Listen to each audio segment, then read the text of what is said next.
Hey, what's up, good people? How you doing? You guys know what time it is. Welcome to Stock Up with Larry Jones. Follow that prompter right there, good people. Go ahead and hit the like, subscribe, and notification bell.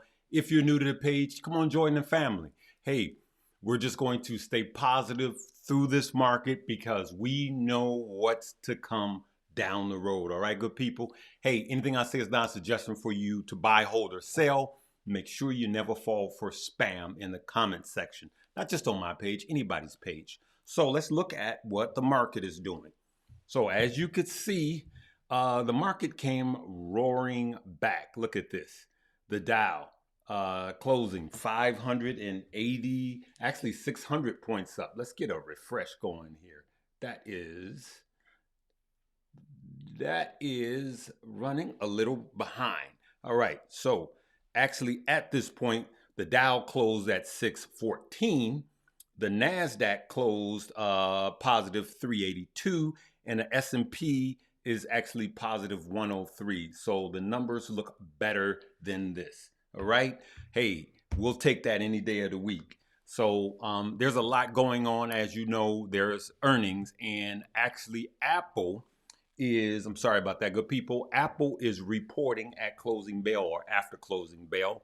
So by the time you see this, Apple's report could be out already. So let's just look at what's happening with the companies that have been reporting this quarter. There's been major movers reporting this quarter. Let's look at this. Apple, before the earnings, is up 4%. Look at this. Microsoft, 2. Amazon, look at Meta, come roaring back. In the last 24 hours. Look at this. Look at Alphabet, right? And so a lot of tech is just roaring back. This rally is tech led. But let's do this. Let's look at 5 days. If we look at the week when these companies have reported, if you look, Apple is down a little bit. Of course, we don't know. The jury's still out with Apple until later today, right? Microsoft is up 2 3/4. Amazon, you could see, Meta is still up. And then Alphabet, Google is down. So overall, we're looking at, like I said, you're going to see some green, and it's just going to be, kind of lackluster. But I thought it would be lackluster, but the market is actually reacting positive to this today. Now, it's nothing to run home and tell mama about right now. I'm just going to keep it real. There's still volatility left, and I'll talk about that at the end of the video. So let's look at crypto. Now, what I do when I look at crypto, I pull up Bitcoin and I pull up the Nasdaq, because Bitcoin has been correlating and following the Nasdaq. All right, so let's look at it. So this will answer all of your crypto questions. The stock market as a whole, we look at those major indexes, right? And for crypto as a whole, the only thing we have to go by is Bitcoin. So let's look at the correlation between Bitcoin and the Nasdaq. So let's go back. For those of you that are new, we have the Nasdaq here, all right, as an average, okay, and as an indicator, right? And so you got the S&P, the Dow, S&P, Nasdaq. Those are some of the leaders, okay? And so indexes is the word I'm trying to say. But now let's go to crypto, right? So only thing we have to go by really is Bitcoin, because if Bitcoin tanks, we all know that all crypto tanks. If Bitcoin just absolutely plummets, then all crypto plummets. Bitcoin is the Nasdaq, right? So let's compare it to the Nasdaq. And today, as you can see, this correlation, if we go out this week, there's a direct correlation, right? If you go out for the month, you still see a correlation, right? This is what I want you to look at over the last 6 months. You see this? You guys see this correlation, right? Here is where it wasn't, okay? But let's look at year to date. Remember, the further we go out, the more correlation it is with crypto and the Nasdaq. So what happens is the yellow is Bitcoin and the blue is the Nasdaq. Whatever happens with the Nasdaq, crypto does it more exaggerated. So this tanked, but look how much crypto tanked. And then here, it tanked here, crypto really tanked, right?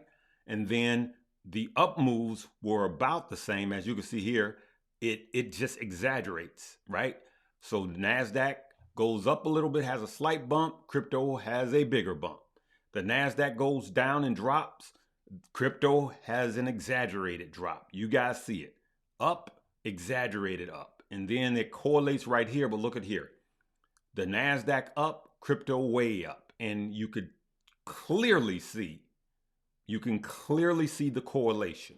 So I thought that it was very and extremely important for you guys that are just in the crypto to see that, because if you don't know what's going on with the stock market, you're going to lose money with crypto. And for those of you that are like, oh, I don't need to know anything about the stock market. Yes, you do. And if you learn more about the stock market, you will be a better trader in crypto. So don't just try to chase a specific crypto and just chase hype when you have a clear roadmap here. This also ties into technicals. So if you could technically look at stock, then you could technically look at crypto, though it's much difficult to put technicals on crypto. And so that's why we've been doing what we do.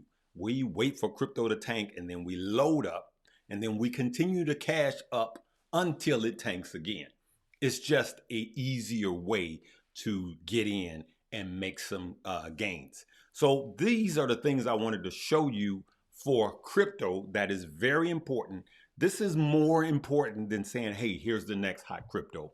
Because if you understand this, you'll understand how to make money. So now I'm going to tell you what I've been saying, but I want to be crystal clear of what I see. These are not facts. Anything could happen. The geopolitical situation could change everything, and the Fed could change everything. Here's what I see, and I want to be extremely clear, crystal clear, that I see the next two Fed meetings, right? This is April, so May and June.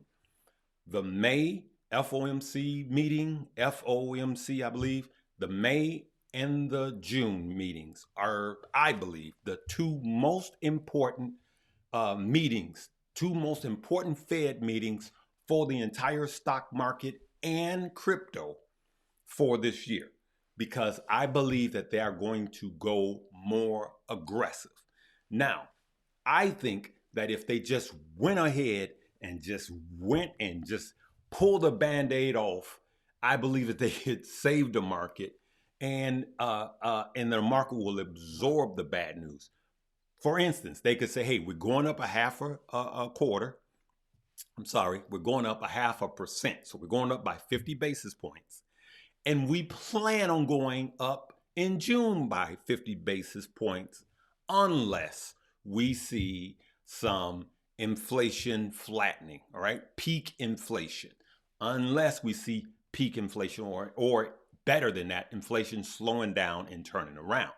And so I believe, me personally, you may disagree, I believe that the market will absorb that bad news, and then we could kind of find where the market really truly is. Because right now the market is very skittish, and it's more skittish of the Fed than anything, okay? And so we have our earnings. Apple is reporting as I'm making this, and it's just been like we thought it would be. Good news is not, it's just if you take today's gains and, put it in an evaluations with the loss, we're just kind of, flat. This is good for the day, but just think about earlier this week when the market was taking everything away. And so we just gotta, when in doubt, zoom out and look at the whole picture, right? So this is what I think. The next two Fed meetings, I'm going to keep saying this until this week is out. The CPI, Consumer Price Index, for this month, next month and the month after, and the Fed meeting telling us how much they're going to go up on the interest rates next month and the month after, right? May and June, right? So first we have the CPI numbers, and then the Fed tells you how much. I wish they just do that all at the same time, right? So we got those two reports coming, and then in June the same thing. But I believe that the market will start absorbing some more bad news. So the reason why I'm pounding this message is expect more volatility.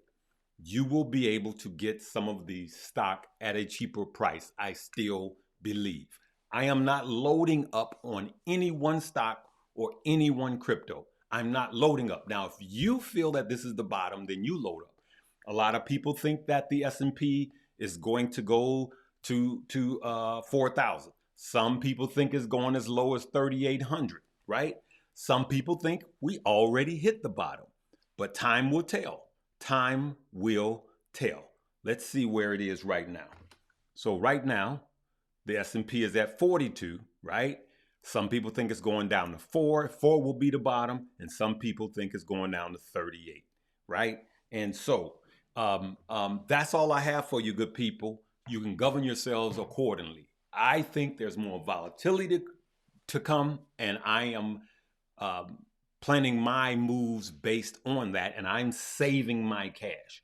And I am less than 50% in the market. Actually, I'm probably still at about 68% cash, if not 70, actually 70% cash. I'm still 70% cash, and I'm just moving at a proper pace. All right. That's what I wanted to leave with you guys today. All right, good people. Sorry that I'm stuttering, but I was listening to what was going on all while I was in the car, but I had to go. Yesterday was my dad. Today was my daughter. Everything is cool. We're just making sure, check on your loved ones while we're going through this. Good people, listen, make sure that you check out my links below.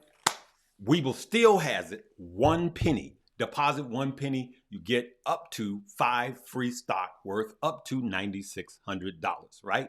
Click my link below. Yes, it helps the page, but it helps you more. You're going to get a lot of free stuff. Then we have Moomoo.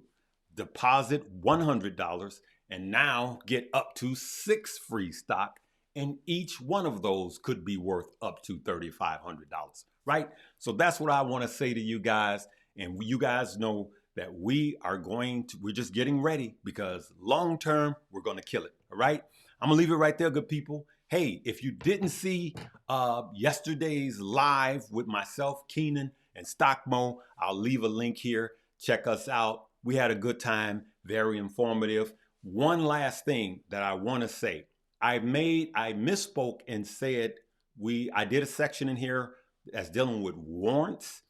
And I said you can get the warrants in Moomoo. It's in progress, but it's not available just yet. You can buy them, I believe, on the Hong Kong market, but not in the American market. So you can get them, but you got to buy them on the Hong Kong market, which you can do with Moomoo.